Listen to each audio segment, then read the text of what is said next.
যদি টাকা দেবে না অন্নপূর্ণা ভান্ডারের, তাহলে সবারই স্টপ রাখুক, আগে সবার ইনকোয়ারি হোক, 5-6 মাস পর আবার শুরু করুক পোর্টালটা, আমরা রাজি আছি। কিন্তু আমাদের বাড়ির সামনে মেয়েরা পাবে, কেউ পাবে না,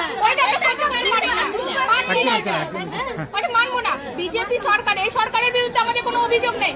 এই সরকার কি বলেছে ভয় আউট ভরসাহীন। তাহলে কেন আমাদেরকে ভয় দেখিয়ে এখানে বিডিও স্যারকে ঢুকতে যাওয়া হচ্ছে না? বিডিও অফিসে কেন ঢুকতে? আমরা কি মারধর করবো না কি করবো? কিছু করবো না, আমরা আলোচনা করতে যাই স্যারের সাথে।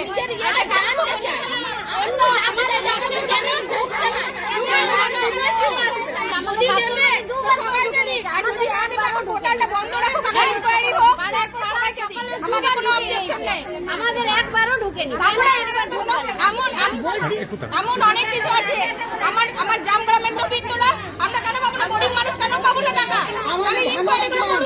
যারা স্কুলের চাকরি করে তাদের বউ টাকা দিল, আমার স্বামী সাইকেল খেলে আর পাচ্ছে না 3 মাস ধরে, তাই আমরা কেন পাবো না?